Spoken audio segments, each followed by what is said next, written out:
Hello, friends. This is Dave Hurwitz, Executive Editor at ClassicsToday.com, coming to you from the Overflow Room. And today our cup truly overfloweth, or runneth over, or whatever the phrase is.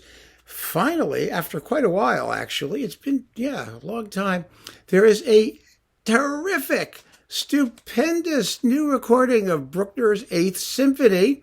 Here it is, in the Novak edition, with the Bruckner Orchestra Linz under Markus Poschner on Capriccio. This is part of the Bruckner 2024 Complete Versions edition, which I kind of dread because it's going to have the complete versions, most of which I don't really care about.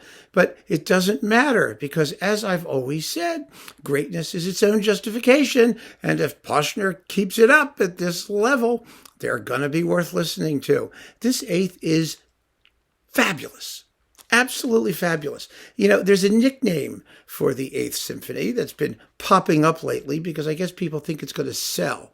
Things should have nicknames, you know?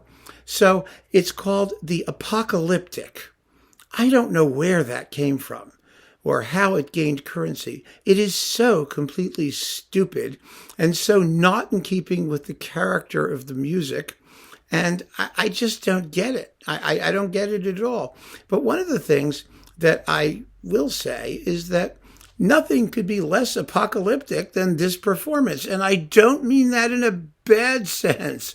I mean, the apocalypse, for some people, of course, of a particularly fatalistic religious bent, is a good thing because it means everyone's going to be dead and they're all going to heaven and everything. Okay, but never mind. For most people, something which is apocalyptic is bad. It means destructive and nihilistic and completely awful in every possible respect.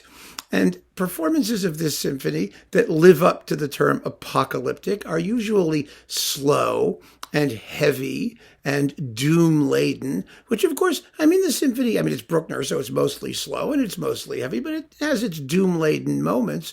But it's not an unhappy piece. It really, really isn't. The Scherzo is quite zippy. The Adagio is spiritually transcendent and consoling. The finale is full of vigor and energy and chorale-like consolation. And the ending, of course, is just sublime. It's amazing, isn't it? It's just this great, giant, triumphant thing with fanfares and timpani going bum ba-dum ba-dum ba-dum ba-dum ba-dum ba-dum ba-dum, and all the themes all combined in a giant contrapuntal mishmash. It's supposed to be exalted, not apocalyptic. And exalted is what you get here. That's my point. Now, this is a very, very interesting performance for a lot of reasons. The tempi are somewhat on the swift side. The whole thing fits on a single quite long disc. It's 76 minutes and 16 seconds. And I can play you samples because this is Capriccio. Thank you, Capriccio, which is really exciting. And I can show you exactly what I'm talking about. One thing this performance has in abundance, well, it has a lot of things, but the general characteristics, first of all, is flow. I don't think I've ever heard a performance of this symphony that is less lumpy. Because Bruckner is lumpy. He's a lumpy composer. He comes in lumps and clumps. That's Bruckner, right? You hear clump one, then there's a pause, and then clump two comes off. But the lumpy part is how the clumps relate to the lumps. In other words, you have to play it so that the clumps have some sort of feeling of logical order. And this performance is so inexorable. It's just marvelous. It actually sounds like the piece has a logical destination in mind from the very start. Partly it's a function of tempo.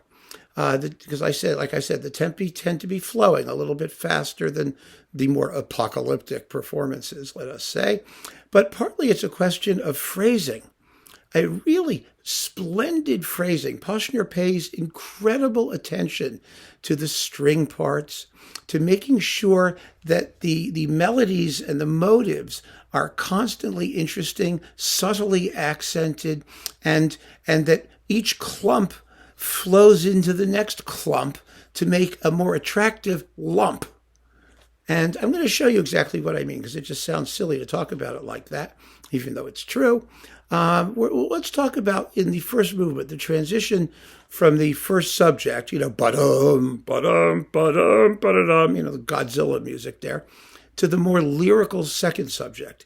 It's just marvelous. Poschner doesn't try to hide the seams. The music just flows right through them, which is the way it's supposed to go. It's just marvelous. So here's that little section. Just listen to it. You'll see what I mean.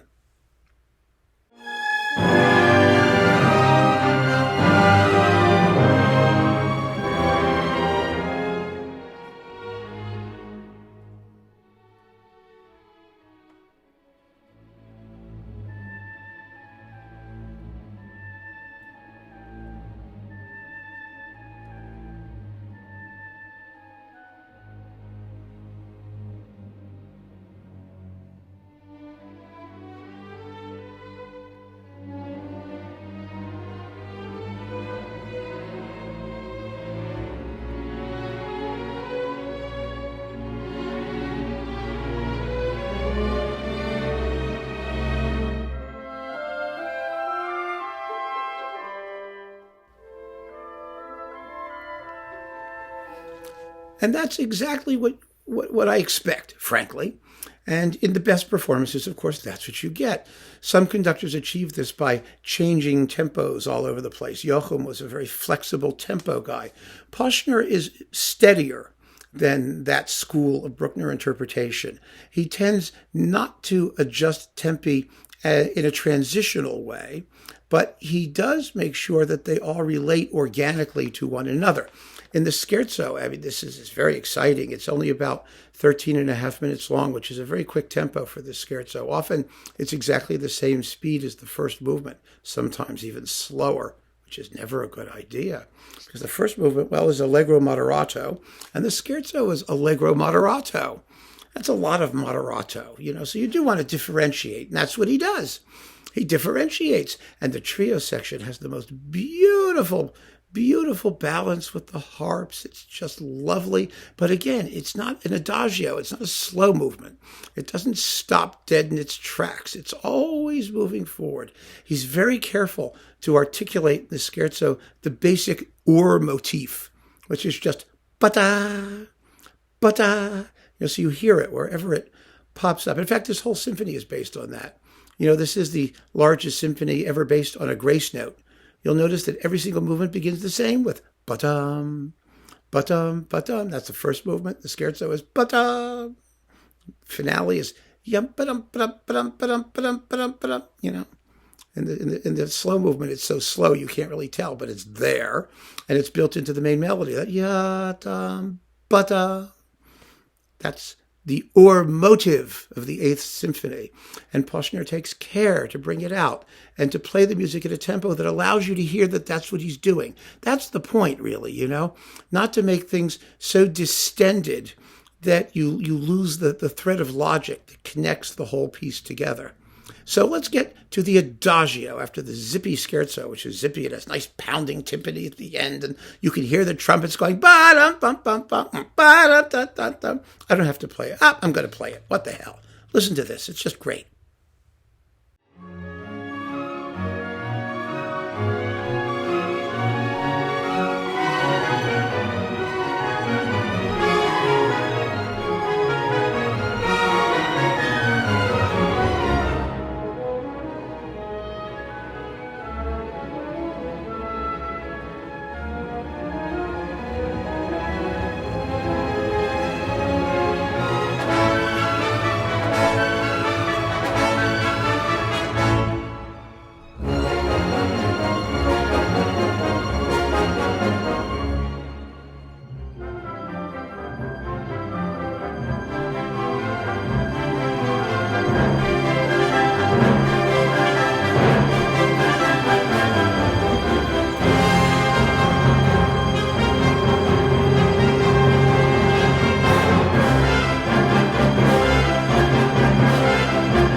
See what I mean?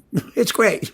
So, the Adagio. Now, the Adagio is at a good slow tempo. It's 25 minutes here. Yes, 24 minutes and 32 seconds. That's slow enough for just about anybody. Some people stretch it out to a half hour or more, but I think this is just about ideal. It allows the lyrical melodies to breathe, and it allows Poschner to phrase. And when I talk about phrasing, I mean he really somehow understands the music's syntax. The what it's expressing and how it does it through accent and slight flexibility of tempo. I'm going to play you a little passage just before the harps come in the initial statement of the Adagio's principal themes. It comes to that climax, da da da da da da da da da da da da, and then the strings go bum da da da, and then it builds to that climax and the chorale when the harps come in. Listen to how he does it. Listen to the hesitation, how it gradually gains confidence, how it resumes the original tempo, but it sounds completely organic and expressively to the point. You understand these strings are speaking to us. They're telling us something. They're talking about hesitation and gradually dawning faith and the final promise of some sort of transcendental otherness at the end. I mean, if that's how you want to interpret it. But the point is that the expressive meaning is so clear. However, whatever words you give it or whatever pictorial imagery you may associate with it, the music itself speaks, and it speaks through his phrasing of the string parts. Here it is.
I think that that's really one of the most beautiful things about this performance.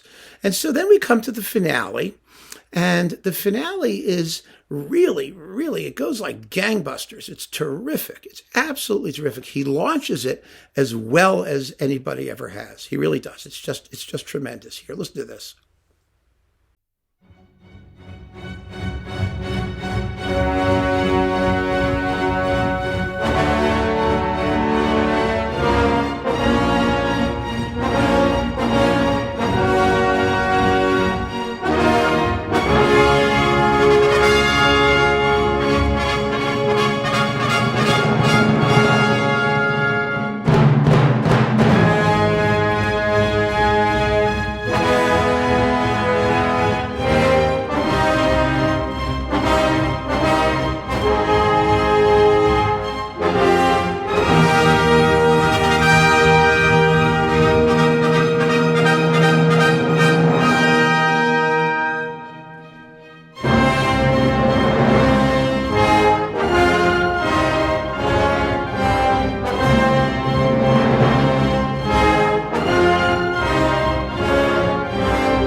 I mean, how many performances have we heard where we can't even get the timpanist to go ba-dum, ba-dum, ba-dum, ba-dum correctly? It's either mushy or indistinct or, it's all just wonderfully rhythmic and incisive. And the whole finale it goes like that. He keeps it up. You know that march section in the middle that everybody likes? You know, da da da da da da da da da da da da da da da da da da. You know, it's the timpani going boom, boom, boom, boom, boom, boom, boom, boom, like that. You know, so many conductors speed it up and zip through it. He slows down a little bit. And that's the right thing to do. It's absolutely the right thing to do. He doesn't stint on the music's grandeur. Poschner doesn't when it's necessary. He allows time for the music to breathe, for the climaxes to tell with the necessary weight. But it's all without exaggeration. And so by the time we get to the coda, I mean, the marvelous coda, that incredible coda, it's so natural. So many performances sort of, lump along, it's lumpish or clumpish or whatever you want to call it. And then you have this magnificent coda. The conductor cuts the tempo in half and it creeps along and it's just gloriously fabulous, but it's somehow unrelated to everything that came before. This is not like that. This emerges from what came before.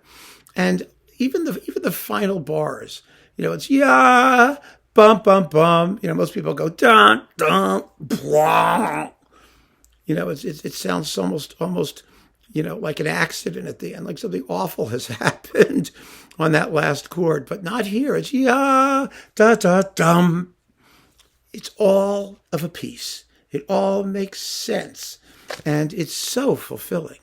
It's so fulfilling. It's marvelous. And best of all, I have to say, this performance happens to last exactly as long as it took me to drive from New York to here, the overflow room in Connecticut, without traffic. And that's so typical. This is a performance without traffic.